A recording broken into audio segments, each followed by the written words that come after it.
Top quality और consistent performance के लिए सिर्फ सिल्वर पंप नाम याद रखना।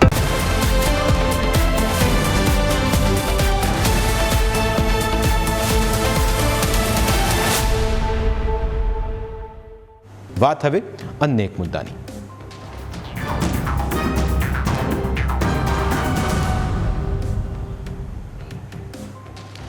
સમયનું ચક્ર જેવું ફરે તેમ તેમ રાજકારણીઓના રંગ પણ બદલાય છે. જે રીતે કાચિંડો દિવસ દરમિયાન પોતાના જુદા જુદા રંગ બતાવે તેવી જ રીતે સ્થાનિક સ્વરાજની ચૂંટણી પહેલા નેતાઓ રંગ બદલતા હોય તેવું લાગી રહ્યું છે. કહેવાય છે કે ભાવનગરીઓ બોલ્યું વચન પાળે, કોઈ કાળે તેમાં પીછેહટ ન કરે, પરંતુ ભાવનગર મહાનગરપાલિકાની એક નગર સેવિકાએ તો પક્ષ પલટાની તમામ હદો પાર કરી નાખી.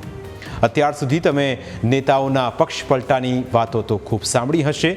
તમને કોઈને 2 મહિને, કોઈને 4 મહિને પક્ષ પલટો કરતા જોયા હશે, પણ ભાવનગરની આ મહાનગર સેવિકા સેજલ ગોહિલે તો ફક્ત 2 કલાકમાં જ પક્ષ પલટો કર્યો. જે રીતે વાતાવરણ પલટાય તેમ સેજલબેન પણ પલટાઈ ગયા. બપોરે 1:30 વાગે વોર્ડ નંબર 3ના આ બહેને કોંગ્રેસનો ખેસ પહેર્યો. કોંગ્રેસનો હાથ પકડવાની સાથે સાથે પાછા તેમણે બીજેપી ઉપર આક્ષેપોનો મારો પણ ચલાવ્યો અને એવો દાવો કર્યો કે બીજેપીમાં મહિલાઓ સુરક્ષિત નથી. બહેનની વાત સાંભળશો તો તમને થશે કે આટલો બધો અત્યાચાર બીજેપીમાં થઈ રહ્યો છે. છેલ્લા 5.5 વર્ષથી ભાજપમાં છું અને 5 વર્ષના નગરસેવક તરીકે હતી. તો જો હું નગરસેવક તરીકે સુરક્ષિત નથી, હું એક મહિલા નગરસેવક તરીકે હું પોતે સુરક્ષિત નથી, તો આમ મહિલા કેમ સુરક્ષિત હશે? એ કારણથી હું ભાજપ છોડીને હું કોંગ્રેસમાં જોડાણી છું. 5 વર્ષની ટર્મ આપણે પૂરી કરી ત્યાં સુધી આપણે એક પણ પ્રશ્ન નથી ઉઠાવ્યો અને હવે રહીને છેલ્લે આપણે એમ જોશો થઈ ગયા પછી કે ભાજપ સુરક્ષિત નથી. મને સમય જ્યાં તમે જોયું કે ધીમે ધીમે જોયું તો મને વધારે એમ થવા મળ્યું કે નહીં, હવે સુરક્ષિત નથી. સેજલબેન, ખોટું બોલો તો થોડું માપમાં બોલો, જેથી પ્રજાના ગળે પણ ઉતરે. પરંતુ સેજલબહેન કેટલા ઢોંગી અને વાતાવરણની જેમ પલટનારા છે તેની હકીકત સાંભળશો તો તમે કહેશો કે બહેન સાવ આવું ન હોય.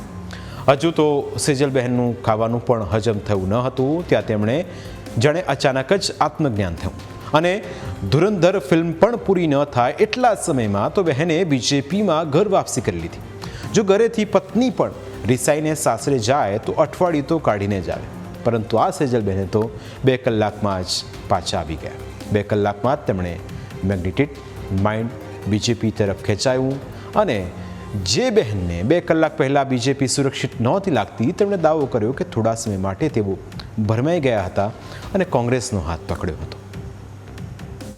થોડા સમય માટે ભરમાઈ ગઈ હતી. કોંગ્રેસના આગેવાનોએ મને ભરમાઈ દીધી હતી. કઈ રીતે ભરમાઈ દીધા?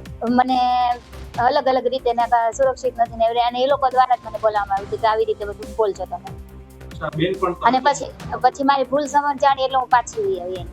હા, સુરક્ષિત જ છું, પણ મને ભરમાવામાં આવી હતી, મારે ભૂલ થઈ ગઈ હતી અને ભૂલની હું માફી માંગુ છું, સ્વીકાર કરું છું. ફરીથી હું ભારતીય જનતા પાર્ટીમાં હતી અને જીવિત રહીશ ત્યાં હું ભારતીય જનતા પાર્ટીમાં રહીશ. હવે આ બહેન પર વિશ્વાસ કરવો કે નહીં તે બીજેપી પણ વિચારવા જેવી વાત છે, કારણ કે તેઓ પોતે જ નક્કી નથી કરી શકતા કે તેમને શું કરવું છે. બહેન, રાજનીતિમાં થોડી પરિપક્વતા તો રાખો. આવું તો નાના બાળકો ક્રિકેટ રમતી વખતે પણ નથી કરતા કે અત્યારે આ ટીમમાં અને કલાક પછી બીજી ટીમમાં. તમે તો એક જવાબદાર પ્રતિનિધિ છો. તમે આવા ખેલ કરશો તો મતદારો કોના ઉપર વિશ્વાસ કરશે? પ્રાઇમ 9માં સમય થયો છે બ્રેકનું. બ્રેક બાદ અન્ય મુદ્દા વિશે વાત.